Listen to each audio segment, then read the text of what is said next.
하나님 말씀 예레미야 29장 24절부터 32절의 말씀입니다. 예레미야 29장 24절부터 32절 말씀 봉독하겠습니다. 너는 느엘람 사람 스마야에게 이같이 말하여 이르라. 만군의 여호와 이스라엘의 하나님께서 이와 같이 말씀하여 이르시되 내가 내 이름으로 예루살렘에 있는 모든 백성과 제사장 마아세야의 아들 스마냐와 모든 제사장에게 글을 보내 이르기를 여호와께서 너를 제사장 여호야다를 대신하여 제사장을 삼아 여호와의 성전 감독자로 세우심은 모든 미친 자와 선지자 노릇을 하는 자들을 목에 씌우는 나무고랑과 목에 씌우는 쇠고랑을 채우게 하심이오늘 이제 내가 어찌하여 너희 중에 선지자 노릇을 하는 아나도 사람 예레미야를 책망하지 아니하느냐. 그가 바벨론에 있는 우리에게 편지하기를 오래 지내야 하리니 너희는 집을 짓고 살며 밭을 일구고 그 열매를 먹으라 하셨다 하니라. 제사장 스바냐가 스마야의 글을 선지자 예레미야에게 읽어서 들려줄 때에 여호와의 말씀이 예레미야에게 임하여 이르시되 너는 모든 포로에게 전언하여 이르기를 여호와께서 느엘람 사람 스마야를 두고 이같이 말씀하셨느니라. 내가 그를 보내지 아니하였거늘 스마야가 너희에게 예언하고 너희에게 거짓을 믿게 하였도다. 그러므로 여호와께서 이와 같이 말씀하시니라. 보라, 내가 느엘람 사람 스마야와 그의 자손을 벌하리니 그가 나 여호와께 패역한 말을 하였기 때문에 이 백성 중에 살아남을 그의 자손이 하나도 없을 것이라. 내가 내 백성에게 행하려 하는 복된 일을 그가 보지 못하리라 하셨느니라. 이것은 여호와의 말씀이니라. 아멘. 예레미야가 바벨론 포로들에게 보낸 편지의 내용은 오늘 28절에 나와 있는 것처럼 바벨론에 오래 지내야 할 것이니까 거기 집을 짓고 살고 밭을 일구고 열매를 먹어라. 거기서 결혼하여서 아이를 낳고 또 너희의 아들들과 딸들을 그곳에서 결혼시켜서 자손을 낳아서 너희의 수가 줄어들지 않도록 그 땅에서 번성해라. 그리고 너희가 평안히 살아갈 수 있도록 바벨론을 위하여 평안을 빌라는 거였습니다. 그러니까 한마디로 말하면 아직 포로로 사로잡혀간 곳에서 빨리 돌아올 생각, 빨리 귀환할 생각 말고 거기서 평안히 지내며 살아가라는 거였습니다. 그런데 이와 같은 예레미야의 편지를 예레미야를 통하여 주신 하나님의 말씀을 바벨론에 사로잡혀갔던 사람들 중에 또 그 말씀을 또 듣기 싫어하는 사람들이 상당히 많이 있었습니다. 그 중에 한 사람이 느엘람 사람 스마야라고 하는 사람이었는데요. 이 사람은 바벨론 포로로 사로잡혀간 다니엘과 같이 그리고 그때 에스겔과 같이 바벨론의 포로로 생활하고 있었던 그런 사람이었는데 그 중에 자칭 선지자라고 불리우는 사람이었습니다. 예레미야가 보낸 편지를 보고 굉장히 분개하죠. 왜냐하면 자기가 전한 하나님의 말씀하고는 완전히 전혀 딴판이었기 때문입니다. 아마 하나냐나 시드기야와 같이 이 느엘람 사람 스마야도 바벨론에 있는 포로들에게 그렇게 예언했던 것 같아요. 그렇게 희망의 말을 줬던 것 같아요. 하나님께서 곧 우리를 이 포로 생활에서 돌려보내실 것이다. 그러니까 걱정하지 말아라. 곧 우리가 다시금 예루살렘으로 돌아가고 유다로 돌아가고 또 사로잡혀왔던 모든 사람들뿐만 아니라 또 바벨론 왕 느부갓네살이 다 빼앗아 왔던 또 성전과 또 왕궁의 모든 기구와 보물들이 다시금 제자리로 돌아갈 것이다. 우리가 결국 승리할 것이다. 이런 메시지를 전했던 것 같습니다. 그래서 굉장히 이 사람이 분개하여서 예루살렘에 있는 아직 사로잡혀 오지 않았던 제사장들에게 제사장 스바냐에게 글을 써서 편지를 또 보냅니다. 그 내용이 뭐냐? 여호와께서 너를 제사장 여호야다를 대신하여 제사장을 삼아 성전 감독자로 세웠는데 그 이유가 뭐냐? 모든 미친 자와 선지자 노릇하는 자들을 선지자 노릇하지 못하도록 그 목에 나무고랑과 쇠고랑을 채우게 함인데 어찌하여 너희 중에 선지자 노릇하는 아나도 사람 예레미야를 책망하지 않느냐? 자기가 볼 때 이 예레미야 선지자가 예레미야가 본 예레미야의 글을 비추어서 봤을 때 이 사람은 미친 선지자다. 미친 사람이다. 그러니까 그가 선지자 노릇하지 못하도록 붙잡아 가둬라 라는 그런 편지였습니다. 이 편지를 제사장 스바냐가 읽고요. 그 스마야의 글을 예레미야에게 보여줍니다. 읽어서 들려줍니다. 그러자 그때 예레미야를 통하여서 하나님의 메시지가 느엘란 사람 스마야에게, 그를 비난한 바벨론에 있는 자칭 선지자 노릇하고 있던 스마야에게 임하는데, 그 내용이 31절부터 32절입니다. 이 스마야뿐만 아니라 모든 포로들에게 다시 한번 하나님의 뜻을 분명하게 전달합니다. 여호와께서 느헬람 사람 스마야에게 이같이 말씀하십니다. 내가 그를 보내지 아니하였거늘 스마야가 너희에게 예언하고 너희에게 거짓을 믿게 하였도다. 그래서 하나님이 보내지 않고 하나님이 말씀하지 않은 거짓된 예언을 그 포로된 백성들에게 믿게 한 그에 대한 하나님의 징계는 뭐냐? 심판은 뭐냐? 내가 느엘람 사람 스마야와 그의 자손을 벌하겠다. 그가 나 여호와께 패역한 말을 하였기 때문에 이 백성 중에 살아남을 그의 자손이 하나도 없을 것이라. 내가 내 백성에게 행하려 하는 복된 일을 그가 보지 못하리라 하셨느니라. 이것은 여호와의 말씀이니라. 우리가 28장에서 기억하는 것처럼 예루살렘에 있었던 선지자 중에 하나였던 하나냐가 예레미야에 대하여서 반대되는 예언의 말씀을 전하죠. 그때 예레미야가 자기 목에 줄과 멍에를 메고 이와 같이 우리가 바벨론 왕을 섬겨야 할 것입니다라고 했을 때, 하나냐라고 하는 선지자가 이 예레미야의 목에 있던 줄과 멍에를 끊어버리고, 아니다, 곧 하나님께서 우리를 바벨론으로부터 자유롭게 하실 것이다, 사로잡혀갔던 포로들도 다 2년 안에 돌아오게 할 거다라고 했을 때, 예레미야를 통하여 하나님 뭐라고 하십니까? 그 하나냐에게 네가 곧 죽을 거다, 네가 곧 죽을 것이다 라는 거짓을 예언했기 때문에 네가 죽을 것이다 라고 합니다. 예레미야의 예언의 말씀이, 예레미야를 통하여 주신 말씀이 하나님의 뜻이다라는 것을 확증하기 위하여서 거짓을 예언한 하나냐에게 죽음이, 심판이 선포됩니다. 그리고 그 예언을 하고 나서 하나냐가요, 자기가 그런 거짓말을 한 다음에 2달 만에 죽습니다. 그가 죽었다라고 나옵니다. 그가 급사했는지 객사했는지 아니면 갑자기 질병이 들어가지고 죽었는지 알 수 없었지만 거짓 예언을 하고 2달 만에 죽임을 당하게 되는 것이죠. 이 느엘람 사람 스마야에게는 하나님께서요, 그와 그의 후손이 다 패역한 말을 했기 때문에 그와 그의 자손을 하나님이 벌하시겠다라고 말씀하십니다. 이 백성 중에 살아남을 그의 자손이 하나도 없을 것이라. 하나냐의 경우와 같이 스마야에게도 하나님께서 그뿐만 아니라 그의 자손들에게까지 하나님의 말씀을 전하지 않고 또 오히려 백성들에게 거짓된 것을 믿게 했기 때문에 이렇게 모든 그의 자손들까지도 심판받을 것이다라는 참 아주 두렵고 무서운 말씀을 하시는 것이죠. 하나냐의 경우에 비춰보면 스마야에게도 이러한 하나님의 예언의 말씀이, 하나님의 심판의 말씀이 분명하게 임했을 것이다라고 우리는 그렇게 믿을 수가 있는 것입니다. 왜 그의 말은 패역한 말이었을까요? 왜 여호와께 대하여 패역한 말을 하는 것일까요? 그가 하나님의 말을 전하지 않기 때문이죠. 하나님이 보내지 않았음에도 불구하고 하나님이 주신 말씀이다라고 거짓된 예언의 말을 하나님의 백성들이 전해서 이 백성들이 헛된 희망을 품게 하고 하나님의 뜻을 분별하지 못하게 했다라는 거예요. 그래서 백성들로 하여금 하나님께 대하여서 돌이키고 회개할 기회를 걷어차게 한 것이 그의 가장 큰 죄였죠.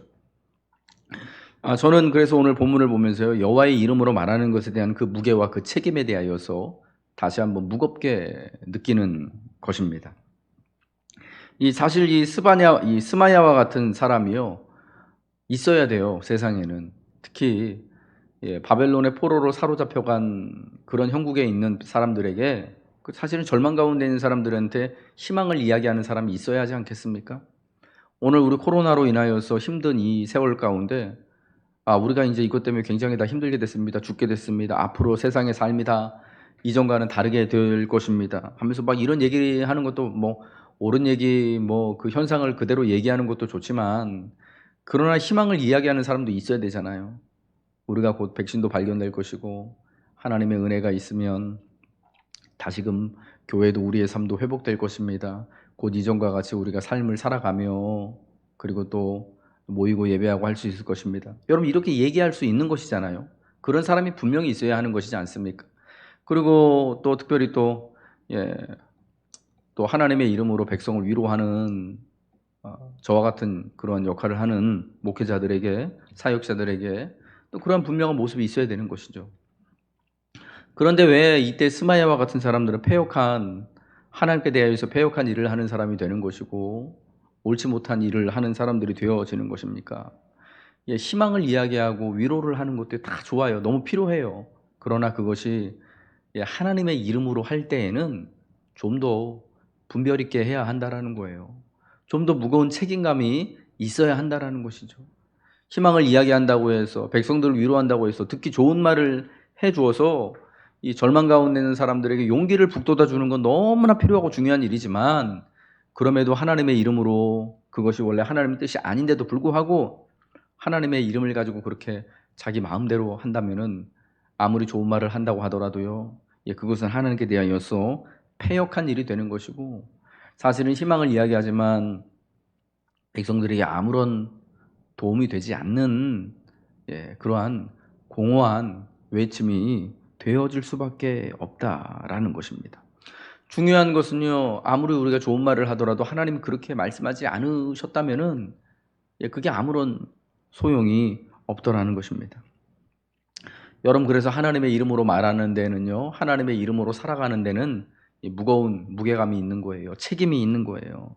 그래서 그 책임 때문에 우리가 좀 더 말하기에 조심해야 되는 것이고, 살아가는데 우리 자신을 경건한지, 과연 우리가 또 거룩한 삶을 살고 있는지, 진실된 삶을 살고 있는지, 우리 입의 언어가 정말 진리에 가까운 것인지 거짓이 없는지를 잘 살펴보아야 한다라는 것입니다.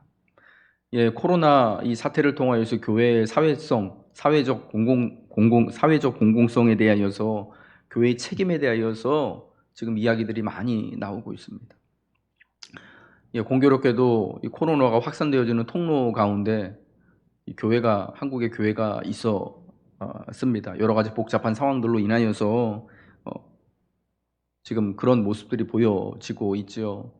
여러분, 우리가 아무리 어떤 이야기를 하더라도요, 세상 사람들이 볼 때는 교회가 지금 되게 사회에 대하여서 잘못하고 있는 것으로 비춰지는 거예요. 물론 우리 많은 부분 억울하기도 하고 괴롭기도 하고 힘들고 그런 것이 아니다라고 저도 막 항변하고 싶어요. 하지만 왜 세상이 우리에게 그러한 책임을 돌리는가를 한번 잘 살펴봐야 하는 거예요. 왜 그렇습니까? 우리가 하나님의 이름으로 모이고 하나님의 이름으로 말하고 하나님의 이름으로 살아가는 그리스도인들이고 성도이기 때문이라는 거예요. 세상도 하나님의 이름으로 살아가고 하나님의 이름으로 말하고 하나님의 이름으로 모이는 그 책임이 무엇인지를 잘 아는 거예요. 우리가 당신들이 교회로서 하나님의 이름으로 모인다면, 하나님의 이름을 선포한다면은 그에 걸맞는 책임감과 그에 걸맞는 삶의 모습과 그에 걸맞는 진실을 추구하는, 적어도 거짓에 휘둘리지 않는 그러한 모습을 보여줘야 되는 거 아니냐. 그런데요, 그들이 볼 때 교회가 그렇지 못하기 때문에 사실은 이 오늘날 이렇게 교회에 대하여서 참 안 좋은 선입견과 또 우리 예수 믿는 이 믿음에 대하여서 사실은 불안감을, 또 거부감을 표출하는 거죠. 요즘 코로나로 인하여서 사람들이 그런 말 한답니다. 교회 다니는 사람 만나지 말라고. 어떤 식당들은 기독교인들 출입 불가입니다 라고 이렇게 아예 그냥 식당 문 앞에다가 붙여놓고, 여러분, 이런 상황을요, 단지 우리가 세상에서 박해받는다, 핍박받는다, 단합받는다라고만 여기지 말고, 우리가 그동안 사실은 하나님의 이름으로 세상에 대하여서 올바로 행하지 못한 것이 무엇이 있는가라는 것을 한번 곰곰이 잘 되돌아보고, 우리가 다시금 진실된 하나님의 백성이 되고 하나님이 기뻐하시는 믿음과 하나님이 원래 세우고자 하시는 교회가 되는 그런 계기를 삼아야 한다는 것입니다. 기회를 삼아야 한다는 것입니다.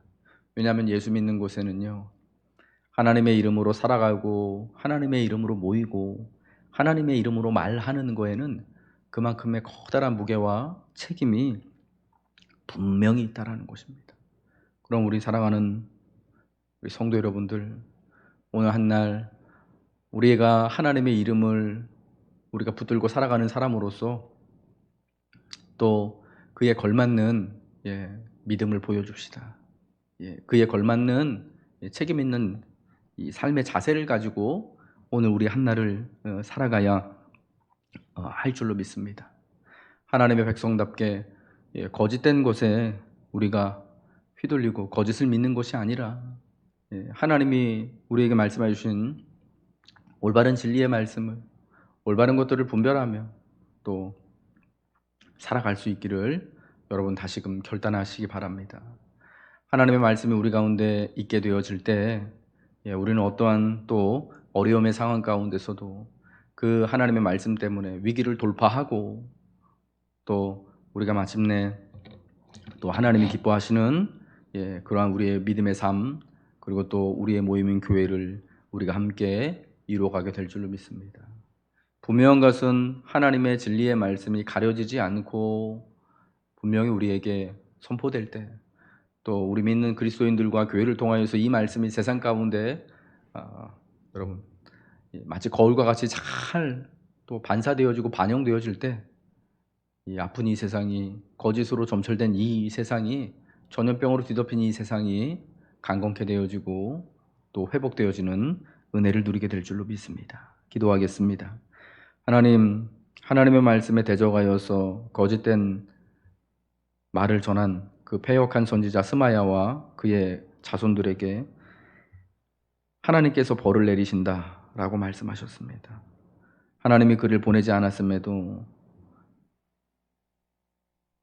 그가 예언하며 거짓으로 백성들을 믿게 하는 이러한 큰 잘못을 범했기 때문입니다. 하나님의 이름에 정말 큰 책임과 무게감이 있는데 그것을 그냥 그는 망령되이 사용하였기 때문입니다. 하나님, 거짓을 말하는 데에는 분명한 책임과 심판이 있음을 기억하게 하여 주옵시고 오늘 우리가 하나님의 백성답게 오직 진실만을 따르며 진리만을 추구할 수 있는 하나님의 자녀들이 될 수 있도록 주님 붙들어 주옵소서. 바라기는 하나님, 하나님의 말씀의 진리가 우리 안에 분명히 드러나고 우리가 그 진리의 말씀을 지혜롭게 분별하여서 올바로 붙들고 살아갈 수 있도록 하나님이 축복하여 주시고 특별히 하나님, 하나님의 이름으로 살아가며 하나님의 이름으로 믿으며 하나님의 이름으로 모이는 우리의 이 사회적인 책임, 믿음의 책무를 잘 감당할 수 있는 사랑하는 성도들 그리고 이 교회가 되게 하여 주옵소서. 오늘 한 날도 하나님 사랑하는 성도들 주님의 날개 아래 주님 한 사람 한 사람 한 가정 한 가정마다 주께서 안전히 보호하여 주시고 지켜주시고 우리의 생업이 주님 안에 복될 수 있도록 하나님 축복하여 주옵소서. 감사드리며 예수 그리스도 이름으로 기도합니다. 아멘.